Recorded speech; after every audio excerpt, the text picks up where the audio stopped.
Hi, I'm Shivam, Hi, I'm Izzy. and this is PhoenixChat. Where one of us can read. Which one? You find out.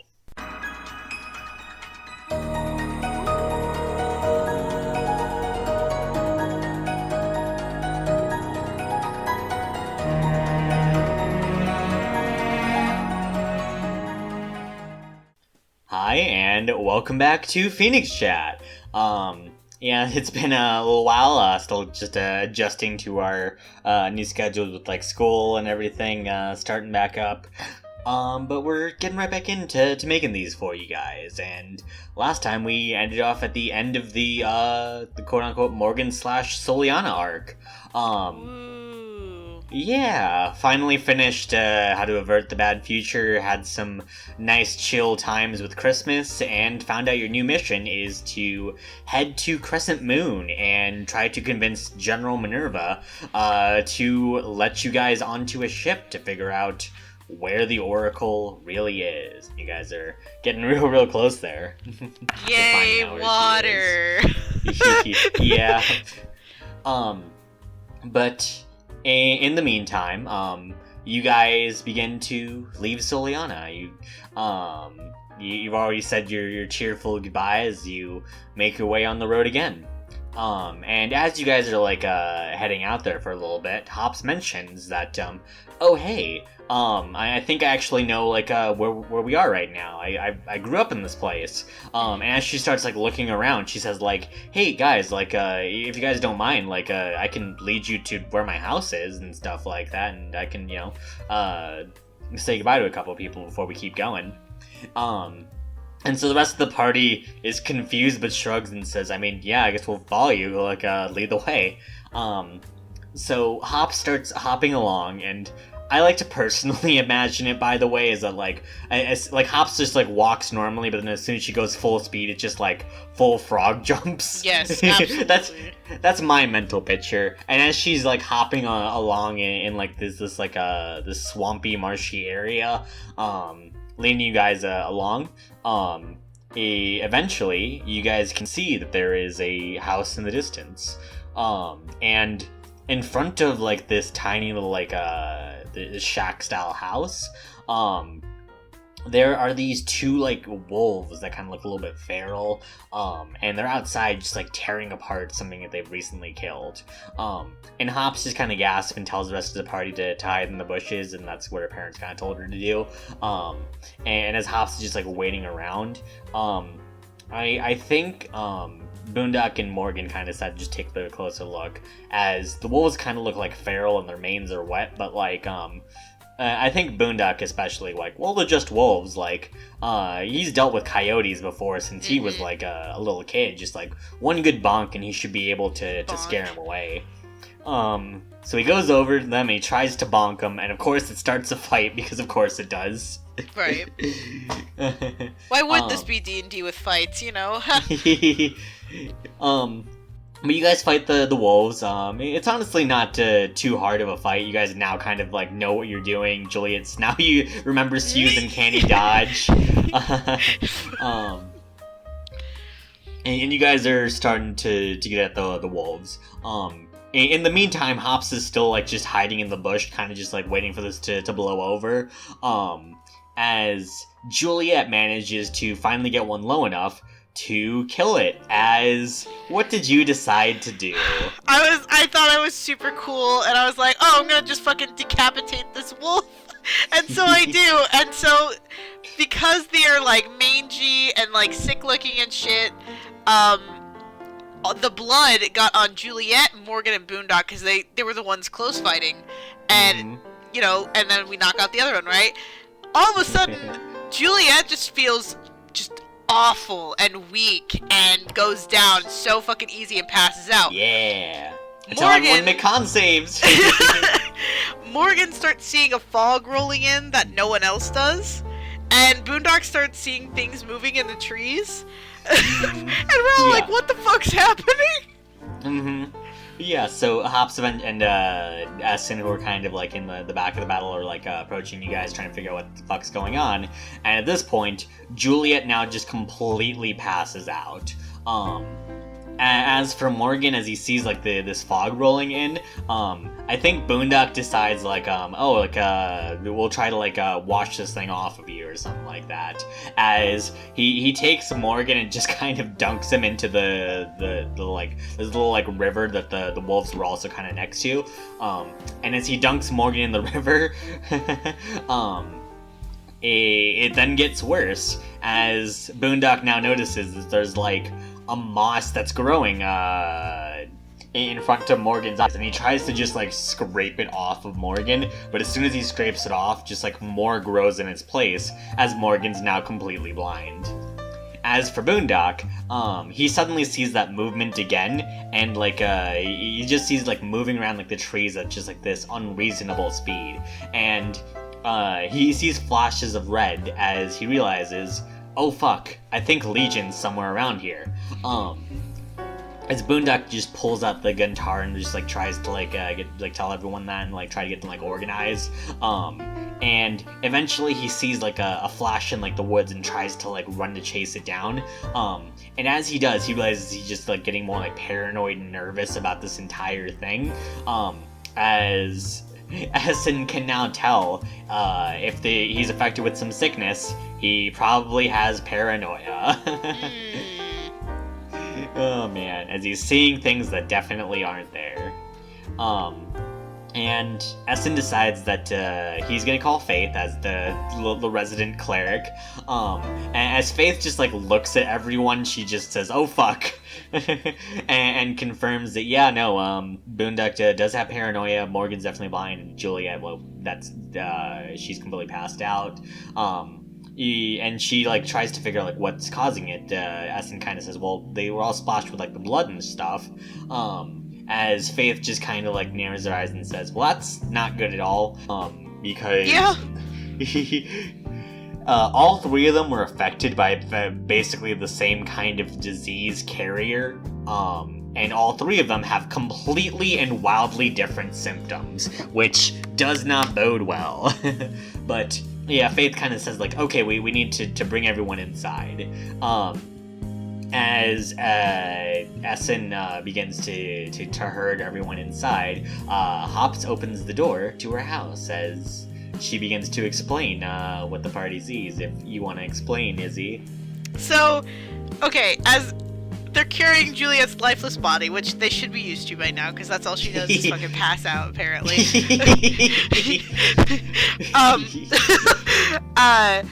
They go to like this little it's like a shack almost. It's like a little rundown shack, and the entire back half of the house is like just torn off, and it's like, it's sad. I was just like, oh no, that's really sad. So everyone rushes inside. They set Julia on a table. Somehow Essen manages to calm Boondock down and and turn to Hops because this is her house. Like, hey, where's your mom and dad? Maybe they can help us. And she finally explains like, oh, I think they're dead. And we're all like, oh my god, because now that she understands death after watching like the entire party just die, like seeing that, now she understands. Oh, I think I understand now that everyone's dead. And we're all like, holy fucking shit, that's so dark. But then she goes on and says, oh yeah, Grampy's sitting outside though in his rocking chair. And we like look out, and there's a little flower bag with a squiggly drawing of his face on it in a rocking chair, and all of us are crying. Oh Christ. So everyone just starts screaming for a good couple of seconds at that big reveal. And eventually Juliet does manage to wake up. Nothing seems to be apparently wrong with her, besides the fact that she now has just a bit of a slight headache. And Faith tells Essen to perform a couple of tests and stuff like that as she begins to also kind of figure out some shit. And eventually she explains that, like, okay, in order to cure the disease permanently, the disease is kind of like a little bit alive. So you need to figure out the source of it and stop the source in order to stop the infection from like ever coming back. Mm-hmm. However, Faith can at least buy you a little bit of time to stop the symptoms so you can hopefully figure out where the source is for a short while. Mm-hmm. And as she kind of looks around, she thinks like, okay, there is star tulsis are in the area, and there's these like flowers that grow underwater. And basically they'll remove just like all the symptoms of this, but humans cannot eat them without being sick. And it'll only last for about an hour. So in order to aid that, you're also going to need chul tendrils. So the tendrils are like the faces of these larger lobster-like creatures. The more you weaken these monsters, it's going to make it easier to just rip off the tendrils. Or, of course, you can just cut it off a dead chul very easily. But you can't stay for too long, as they will end up calling for backup, and eventually you're just going to be overwhelmed by chuls. If you chew on the chul tendrils, that's a tongue twister to say, it's going to remove like your sense of taste, and it allows you to consume these like star tulsis without immediately throwing it up. And the last thing they need is bunion ear stalks. So a bunion is a cross between a bunny and an onion. They're these like round rabbits, and they just have like these onion-like bodies, and instead of like the normal ears, they have just like green onions sticking up. Wait, oh, man. I have a question though. So yeah? if there are bunions, are there actual no onions in the world? So we have to go kill these things in order to get onions? No, there's actual onions. It's just... Wait! Okay, I'm sorry. I'm not going to delve any further into that question. I'm going to keep it real with you, Izzy. I think I asked Boondock's player, like, hey, I need, like, a fantasy animal, and he just kind of, like, said, like, bunion. And so I said, like, what, like, a cross between, like, a rabbit and an onion? And he just kind of said, like, I was just saying, like, a word, but yes, that sounds adorable. God damn it. Yeah, so if you have the bunion eat a star, like, tulsi, or, like, any sort of plants, the good, like, minerals and shit that you need from the star tulsis will get transferred to their ear stalks. And they can be, like, their ear stalks can be trimmed like sheep fur. It doesn't really, like, hurt them or anything like that. It's just kind of, like, you can just quickly, like just trim it off. And if you eat the ear stalk after they eat the star tulsi, it's going to increase the length of the cure from 1 hour to 24. Which, is nice. Yeah, that's nice. So the party begins the search for these weird items. So, and Essen and Juliet, as they're, like, figuring out all these, like, details and stuff like that from Faith, Hops managed to sneak away, and as she returns, she is, soaking wet, and, Essen was concerned because the water seemed to poison Morgan, but apparently the disease seems to have no effect on Hops, who is in fact immune to poison. And she's from the area, Yeah. And she comes back with something called the dappy weed. And she says, like, yeah, I dove down for it, and Mom used to get this for me anytime I was feeling sick as a kid. And as Essen and Faith look it over, those are these star tulsis that the party needs. So... with that out of the way, you'll now only need 2 things. Yay! And so you decided the easier one of the bunions first. Yes. So Hops decides that she says, like, I feel like we're trying to get a bunny. She hops into a bush, and she begins kind of like wiggling her butt a little bit to make the bush kind of shake a little bit, like there's another friendly rabbit in there. And she almost manages to get a bunny to wander into the bush and fool it in. But just as she's about to, she moves just a little bit too quickly, and the bunny starts running away from her. Mm-hmm. And so I think Juliet just fully activates, like, fox instincts. So, if you want to explain.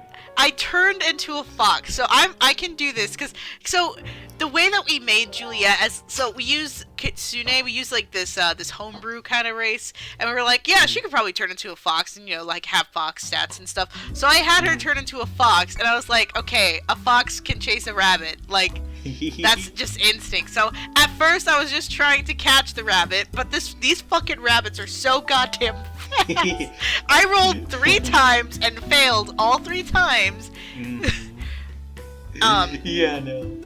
And I was actually gonna say too, like, as you were failing more and more, like, because you guys were just trying to capture one alive, and so as you kept, like, failing more and more, and, like, the rabbit's getting more panicked and running away, if you had caught the rabbit with, like, your second or third roll, I probably would have said, like, the rabbit just fucking dies as soon as, like, you catch it. Like, most prey animals are skittish enough and, like, panicked enough that they can literally, like, panic themselves to death, especially in this, like, life or death scenario. So, like, unfortunately, if you have grabbed the rabbit, it would have been very depressing as you fucking grab a dead bunyan. And you can't even use it because the dead bunyan can't eat the star tulsi. Shut up! It's fine! Anyway, Boondock then, I think, tried to just up and fucking grab one and it failed. I think he tried to shoot one. Oh, yeah, just out of, like, yeah. the sheer... Yeah, he was just paranoid and angry, and he just, like, fuck it, like, we don't have time to waste here, and, like, tried to shoot one or something. Yeah, something like that. And then, finally, Juliet, using her fucking brain, was like, oh, let me just make a fucking trap. And now that I have Tundra, which is kind of like a mage hand, boom, we just fucking trap one. Like, easy as that. But something's weird. As we're continuing, like, capturing this bunyan and, like, talking amongst one another, Juliet kind of sounds different. Yeah, you want to break off a couple of lines of what Juliet kind of sounded like at that point? What do you want me to say? Just, like, capturing, like, the bunnies and stuff like that, and, like, getting ready to figure out the jewels. We've captured the rabbit, and now we just need to give them the dappy weed, as you said, and wait for them to poop, and then we cut off the ears and we can eat them.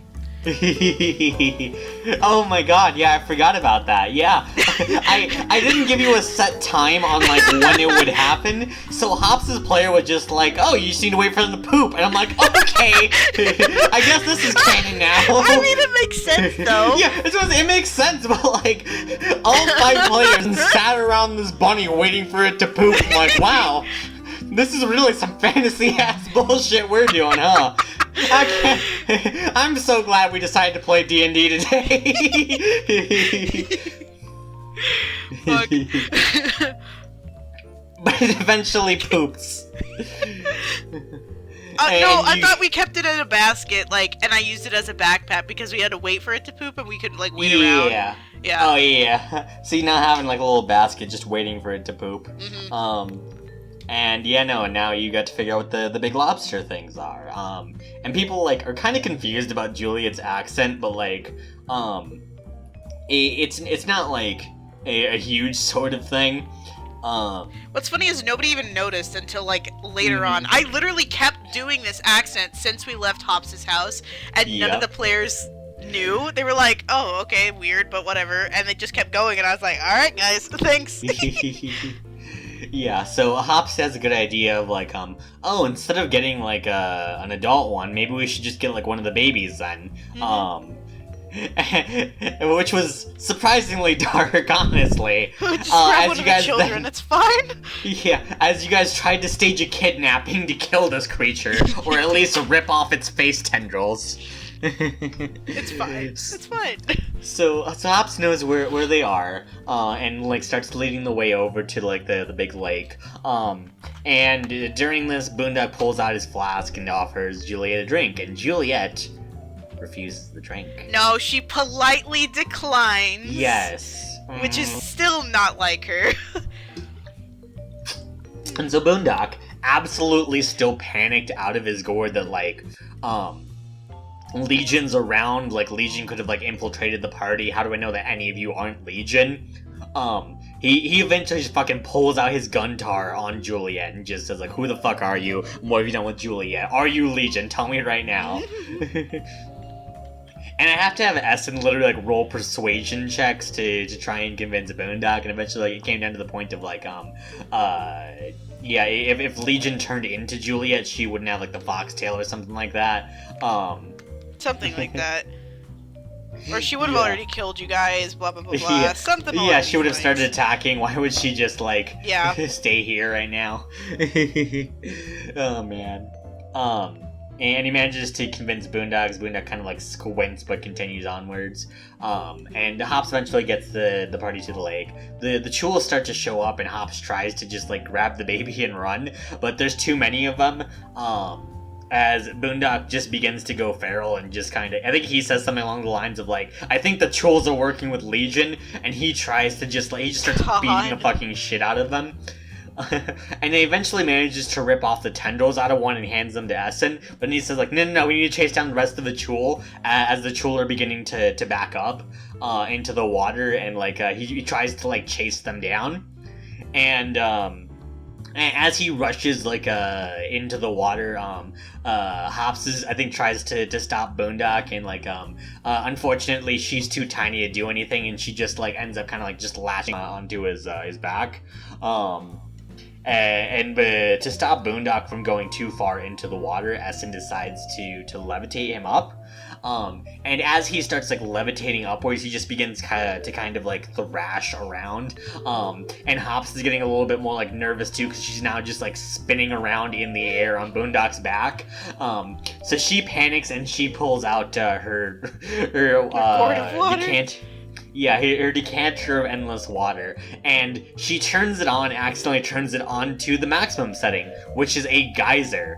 So as the geyser activates, it just begins to spin the two of them around in the air as they just begin to spin faster and faster and faster due to this centripetal motion.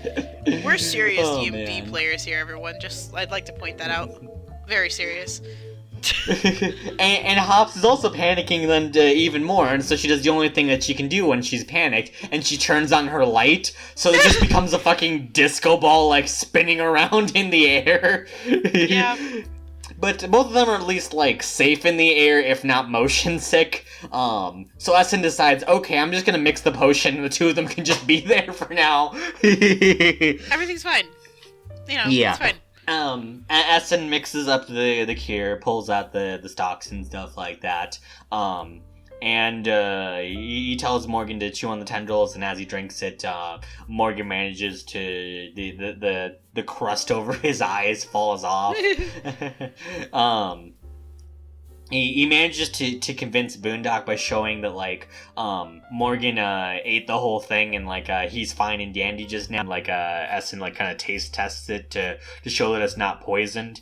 And Boondock eventually like he drinks it in the air, manages to keep it down despite probably being horribly motion sick. And as soon as he does, he just kind of says like, "Oh shit, I'm so sorry, guys," as Essen finally lowers him down. Okay, so during this fight,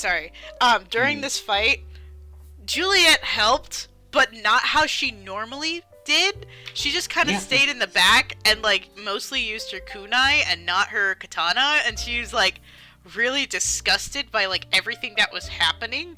Like she just became more and more dainty as this fight kept going on.